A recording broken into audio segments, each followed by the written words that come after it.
আসসালামু আলাইকুম ৰহমতুল্লাহি বৰকাতুহ।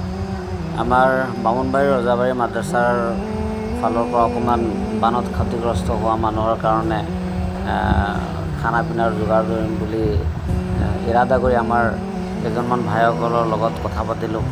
আমাৰ মাদ্ৰাছাৰ শুভাকাংক্ষীসকল আৰু মাদ্ৰাছাৰ মেম্বাৰ্ছসকলে আলহামদুলিল্লাহ যথেষ্ট চাথ দিলে। তেখেতে এক্সট্ৰা এটা ফাণ্ড আমাক দিলে। আমি নিজেও যিহেতু বানত ফ্লাড ইফেক্টেড আমাৰ মাদ্ৰাছাটো পানী হৈছিলে, আমি এতিয়া ল'ৰাখিনিক লৈ বামুণবাৰী মছজিদত শ্বিফ্ট হৈ আছোঁ। তাৰপিছতো আমি বামুণবাৰী মছজিদৰ কেম্পাছতে এই চাওক আমাৰ খানা পিনা বনি আছে। আমি তাতে খানা পিনাৰ যোগাৰ কৰিছোঁ। খানা পিনা লৈ আমি ডিব্ৰুগড়, চন্তক, হেলাকু, টেঙাপুখুৰী, কেন্দুগুৰি ইত্যাদি জেগাত আমি যোৱাৰ কাৰণে ইৰাদা কৰিছোঁ। আমি তকৰিবান 1000 মানুহৰ কাৰণে খানাৰ ইন্তজাম কৰিম বুলি আশা কৰিছোঁ, ইৰাদা কৰিছোঁ। সেয়াই নহয়, আমি ইৰাদা কৰিছোঁ মানুহক অকণমান চাউল, দাইল, ৰেচন পাতি যোগাৰ ধৰিম, চিৰা, গাখীৰ, গুড়ৰো অকণমান ইন্তজাম কৰিম ইৰাদা কৰিছোঁ। আমাৰ ভাইসকলে সহায় কৰিছে। আৰু এই চাওক আমাৰ খাদ্য সামগ্ৰী আৰু অকণমান ৰিলিফ চিলিফৰ ইন্তজাম কৰা হৈছে। আলহামদুলিল্লাহ আমাৰ খানা পিনা তৈয়াৰ হৈ গ'ল। এতিয়া আমাৰ গাড়ী লোড হৈ আছে। আমি আজি বিহুবৰ ফালে যাম, যিহেতু আজি অকণমান দেৰি হ'ল, যাৰ কাৰণে আমাৰ খানা বিতৰণ কৰাও অকণমান দেৰি হৈছে। আমাৰ ভাইসকলে বামুণবাৰীৰ স্থানীয় ৰাইজে যথেষ্ট হেল্প কৰিছে খানা পিনা তৈয়াৰ কৰাত, খানা পিনা গাড়ীত লোড কৰি দিয়াত, খানা পিনা বিতৰণ কৰাত। আমাৰ মাদ্ৰাছাৰ ছাত্ৰসকল, শিক্ষকসকল সকলোৱে মিলিজুলি আমি অকণমান চেষ্টা চলাইছোঁ। মানুহৰ বাবে আমি সদায় এজন আৰু এজনৰ কাৰণে হেল্পফুল হ'ব লাগে। আৰু বিশেষকৈ এতিয়া যিসকল বানত ক্ষতিগ্ৰস্ত হৈছে, চাওক অকণমান খানাৰ কাৰণে মানুহ কেনেকুৱা তৰপি আছে, কেনেকুৱা ইন্তজাৰ কৰি আছে। আমাৰ ছাত্ৰসকলে খানা বিতৰণ কৰি আছে। আৰু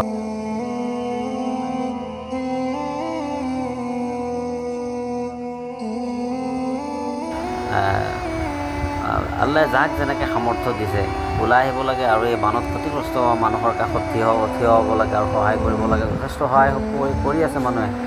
আহক, চবেই ওলাই আহক। তাৰপিছত আমি অকণমান এই পেকেটিঙৰ যোগাৰ কৰিছোঁ। আলহামদুলিল্লাহ আমাৰ এই কামটো কণ্টিনিউৱাছলি আজি 3-4 দিন ধৰি জাৰি আছে আৰু ইনশাআল্লাহ জাৰি থাকিব। আপোনালোকে সকলোৱে আমাক অকণমান সহায় কৰিব যাতে এই কাম আমি জাৰি ৰাখিব পাৰোঁ, মানুহৰ কাষত যাব পাৰোঁ। আমাৰ ভাইসকলে যোগান ধৰিছে। আলহামদুলিল্লাহ আমি মাদ্ৰাছাৰ তৰফৰ পৰা গৈ এই বানত ক্ষতিগ্ৰস্ত হোৱা মানুহক অকণমান আহাৰৰ যোগাৰ ধৰিব পাৰিছোঁ, অকণমান এই চাউল, দাইল, ৰেচনৰ যোগাৰ ধৰিব পাৰিছোঁ। মানুহ যথেষ্ট ক্ষতিগ্ৰস্ত। মানুহৰ এতিয়া ঘৰত খাবলৈ পানী নাই, ৰেচন নাই, খানা বনাবলৈ সুবিধা নাই। এই যে পৰিস্থিতি মানুহৰ, এই পৰিস্থিতিত আমি সকলোৱে এজনে আৰু এজনৰ লগত মিলা প্ৰীতিৰে কথা বতৰা পাতি আগবাঢ়ি যাব লাগে, মানুহক সহায় কৰিব লাগে। ভিতৰৰ অঞ্চল বিশেষকৈ আমি ভিতৰৰ অঞ্চলসমূহত গৈ ভিজিট কৰিলোঁ আৰু চালোঁ মানুহে তাত বিশেষকৈ ৰেচন পাতি পোৱা নাই। আমি সেইসমূহ ঠাইৰ লিষ্ট ল'লোঁ। লিষ্ট লৈ গৈ আমি মাদ্ৰাছাৰ তৰফৰ পৰা গৈ আমাক যিসকলে সহায় কৰিছিলে তেখেতৰ এই সামগ্ৰীসমূহ আমি পহুচাবলৈ ইৰাদা কৰিছোঁ, চেষ্টা কৰিছোঁ।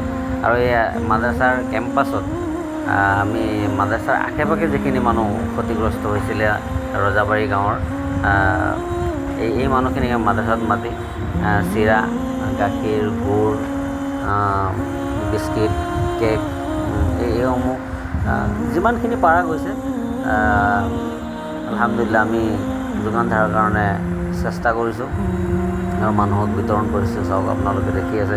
গতিকে সকলোৱে ওলাই আহক। আল্লাহ তাআলা যাক যেনেকৈ দিছে দৌলত সকলোৱে এতিয়া খৰচ কৰক। আল্লাহে বৰকত দিব, আল্লাহে যথেষ্ট দিব। এই সময়ত আমি সকলোৱে যাক যেনেকৈ আল্লাহে সামৰ্থ্য দিছে ওলাই আহিব লাগে আৰু মানুহক সহায় কৰিব লাগে। যথেষ্ট মানুহৰ ক্ষতিগ্ৰস্ত হ'ল, যিটো মানে বৰ্ণনা কৰিব নোৱাৰি, যিটো বুজাব নোৱাৰি, এনেকুৱা মানুহৰ ক্ষতি হৈছে। গতিকে আমি সকলোৱে মানুহ হিচাপত মানুহৰ বাবে আমি ওলাই যাব লাগে। জাত, ধৰ্ম একো কথা নাই। আমি সকলোৱে প্ৰথমে মানুহ হিচাপত আমাৰ পৰিচয় হ'ব লাগে। ধৰ্মৰ পিছত ধৰ্ম আমাৰ চবৰ নিজৰ লগত। আমি মানুহ হিচাপত মানুহৰ ওচৰত যাব লাগে, মানুহৰ কাষত থিয় হ'ব লাগে।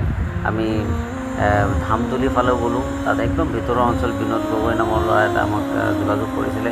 তাত প্ৰায় 80 ঘৰমান মানুহক আমি গৈ বিতৰণ কৰিলোঁ।